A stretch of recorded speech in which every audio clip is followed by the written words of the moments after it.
পটুয়াখালীর কুয়াকাটার উপকূলবর্তী বঙ্গোপসাগরে সম্প্রতি এক জেলের জালে ধরা পড়ে বিশাল আকৃতির এক পাখি মাছ, যার ওজন প্রায় ৩৫ কেজি। দৈত্যাকৃতির এই মাছ দেখেই স্থানীয়দের মধ্যে সৃষ্টি হয় চাঞ্চল্য। মাছটি যখন মাথায় করে বাজারে আনা হয়, তখন আশপাশের লোকজন ভিড় জমায় এক নজর দেখার জন্য। অনেকে আবার এই বিরল মাছটিকে ছুঁয়ে দেখার সুযোগও হাতছাড়া করেননি। স্থানীয়ভাবে পাখি মাছ কিংবা গোলপাতা মাছ নামে পরিচিত এই সামুদ্রিক প্রাণীটি সাধারণত সচরাচর জেলেদের জালে ওঠে না। তবে বর্ষা মৌসুমে বিশেষ করে গভীর সমুদ্রে ফেলা হয় এমন লম্বা জালে মাঝে মধ্যে ধরা পড়ে। বরগুনা ও পটুয়াখালী অঞ্চলের জেলেরা জানালেন, এমন মাছ বছরে ১-২ বার ধরা পড়লেও তা একটি বিরল ঘটনা বলেই ধরা হয়।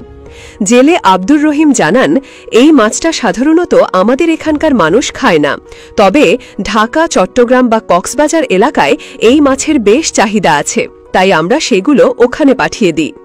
এছাড়া এই মাছের স্বাদ ও রান্নার ধরন সম্পর্কে অনেকেই অবগত না থাকায় স্থানীয়দের আগ্রহ খুব একটা দেখা যায় না, ফলে মাছটির দামও তুলনামূলক কম।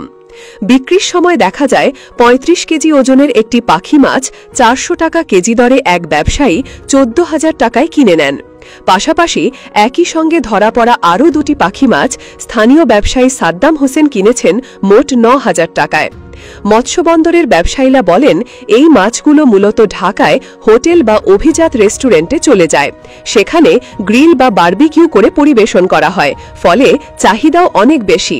মাছের মাংস তুলনামূলকভাবে নরম, তেলযুক্ত এবং ভিন্ন স্বাদের, যা খাদ্যপ্রেমীদের কাছে এটি আলাদা মর্যাদা এনে দেয়। এই বিরল দৃশ্য এবং মাছ ধরার সফলতা আঞ্চলিক মৎস্য কর্মকর্তাদের মুখেও হাসি ফোটায়। আলিপুর মৎস্য অফিসের সিনিয়র কর্মকর্তা অপু সাহা বলেন, ৫৮ দিনের নিষেধাজ্ঞার ফলে সমুদ্রে মাছের উৎপাদন অনেক বেড়েছে। আমরা এখন গভীর সমুদ্রের মাছও সহজে পাচ্ছি। এটি আমাদের অভিযান সফলতারই একটি বড় প্রমাণ। তিনি আরও বলেন, এই যে ইন্দো প্যাসিফিক সেলফিশ, যেটিকে আমরা গোলপাতা বা পাখি মাছ বলি, এমন মাছ আগে জেলেদের কাছে প্রায় অধরা ছিল, এখন সেটি জালে ধরা পড়ছে। ভবিষ্যতে আরও গভীর সমুদ্রজাত বিভিন্ন মাছ আমাদের জেলেরা ধরতে পারবেন বলে আমরা আশা করছি। তবে মাছ ধরা এবং বিক্রির সঙ্গে যুক্ত ব্যক্তিদের মতে, মাছটির প্রচার এবং সঠিকভাবে বাজারজাত করা গেলে এটি দেশের ভেতরেও জনপ্রিয়তা পেতে পারে। এতে যেমন জেলেদের আয়ের পথ খুলবে, তেমনি খাদ্য তালিকায় যুক্ত হবে আরেকটি নতুন আইটেম। এই ঘটনার মাধ্যমে শুধু এক বিরল মাছ ধরা পড়েছে তাই নয়, বরং এটা প্রমাণ করে যে সঠিক ব্যবস্থাপনা, মৎস্য সংরক্ষণ নীতি ও সরকারি নির্দেশনা মেনে চললে সমুদ্র থেকে টেকসই ও অর্থনৈতিকভাবে লাভজনকভাবে মাছ আহরণ সম্ভব।